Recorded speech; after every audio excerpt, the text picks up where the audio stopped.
எல்லாரும் வந்து காவடி சிந்த கூடவே பாடி மகிழ்ந்துட்டு இருப்பீங்கன்னு நினைக்கிறேன். அடுத்தது அம்மா கார்த்திகை விரதத்தை பற்றி பேசியிருக்காங்க. அது என்னன்னு கேட்டு தெரிஞ்சுக்கலாம். கிருத்திகைனால முருகனுக்கு உகந்தது தை கிருத்திகை. அப்புறம் பெரிய கார்த்திகை, அதை பற்றி கேட்கவே வேண்டாம். முருகனுக்கு கார்த்திகை எப்போதுமே எல்லா கார்த்திகை விசேஷம்தான். தை கிருத்திகை, அதே மாதிரி பெரிய கார்த்திகை, அதே மாதிரி ஆடி கிருத்திகை. பழனி பழனி என்று பாடும் பணி எனக்கு அழியாத இன்பம் தரும் ஆண்டவன் இருக்கும். பழனி பழனி என்று பாடும் பணி எனக்கு அழியாத இன்பம் தரும் ஆண்டவன் இருக்கும். பழனி பழனி பழனி. முருகா, எல்லா அபிஷேகம் எல்லாம் பகவானுக்கு ரொம்ப உகந்தது. ஆனால் எதுவும் நிறைவுங்கும் போது இந்த இசை நிகழ்ச்சின்னு ஒன்று இருக்குது. இசைக்காக முருகன் அடாடா எங்கே உட்காந்து அந்த கூட்டத்தில் அவனும் உட்காந்து பக்தர்லாம் காவடி எடுத்துன்னு வரத்தே அவனும் அந்த கூட்டத்தில் உட்காந்து அந்த காவடியை பார்த்துட்டு அந்த பாட்டை ரசிப்பன் பக்தியோட. அதனால இசைக்கு ஒரு பெரிய ஒரு மகத்துவம் என்ன இருக்குன்னா, எல்லாருடைய நிகழ்ச்சி அங்கே ஆடி கிருத்திகையில் நடக்கும்.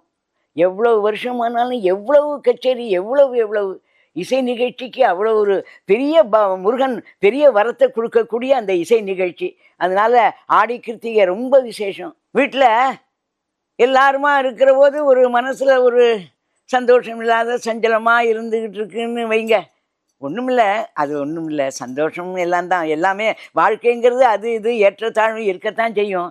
அதனால் ஒன்றும் தப்பில்லை. அப்படி இருக்கிற போது கிருத்திகை விரதம் இருக்க ஆரம்பிக்கலாம். எப்போன்னா ஒரு 6 மாத காலம் அதுக்கு ஒரு கணக்குன்னு இருக்குது. ஏன்னா ஆரோன்னு எல்லாம் ஆறுமுகன்னு எல்லா பேரையும் விட ஆறுமுகம், முருகா முருகா முருகா, ஆறுமுகங்கிற பேருக்கு பெரிய பிரசித்திப்பா. அதனால் 6 மாதம் இந்த விரதம் இருக்கணும்னு ஒரு நியமம் இருக்குது. அப்போ எந்த 6 மாதத்துலேருந்து அப்படின்னு நீங்கள் கேட்குற இல்லையா, அப்போ வந்து ஆடி மாதம் ஆரம்பித்து தை மாதம் முடிக்கலாம். ஆடியிலேருந்து தைக்கு 6 மாதம் இருந்தோம், அது முருகனோட மாதமாகவும் இருக்கும், 6 மாதம் விரதமும் முடியும். அதனால அப்போ ஆரம்பித்து பகவானுக்கு பண்ணலாம். 6 மலர்களால் பூஜை பண்ணலாம், 6 நிவேத்தியம் பண்ணியும் முருகனுக்கு நிறைவு பண்ணலாம். இந்த தை மாத கிருத்திகையில் ஆடியில் ஆரம்பித்த தை மாதம் 6 மாதம் ஆயிடுறது, அப்போ பண்ணலாம். அப்படி ரொம்ப முடியலன்னா ஏதாவது அப்படின்னு ஒன்று இருக்கணும். இப்போ தான் எல்லோரும் வேலைக்கு போய்டுறோம். ஆனால் வேலைக்கு போனாலும்ப்பா எல்லா பெண்களும் ஆண்களும் அதெல்லாம் பகவானை மறக்கவே இல்லை.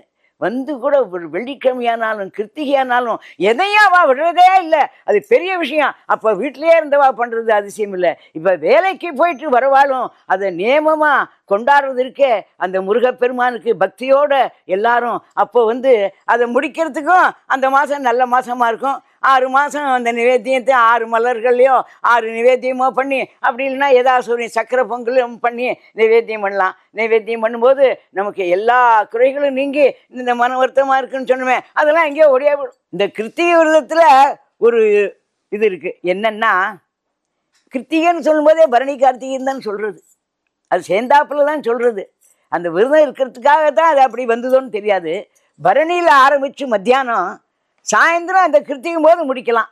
அதுதான் பரணி கார்த்திகை. அதனால் இந்த கார்த்திகை விரதத்துக்கு அவ்வளோ ஒரு பெரிய ஒரு விசேஷம் இருக்குது. அதனால் அது மாதிரி இருந்து வந்துட்டா எந்த கவலையும் கிடையாது, எந்த உடம்பு ஜாரம் எதுவுமே கிடையாது. சக குடும்பசிய தீர்காயுசா இருக்கலாம், தீர்காயுசா இருக்கணும். முருகா, இந்த நேரத்தில் அதை நான் எல்லாருக்கும் அந்த ஆசீர்வாதத்தை பண்ணுறேன். தீர்காயுசா சக குடும்பசிய எல்லாரோடையும் க்ஷேமமாக சௌக்கியமாக சந்தோஷமாக இருக்கணும். என் அப்போ முருகனோட கார்த்திகை விரதத்திலேருந்து அந்த பலனை அடையணும்னு வேண்டி கேட்டுக்கொள்கிறேன் இந்த நேரத்தில். முருகா முருகா முருகா முருகா முருகா முருகா.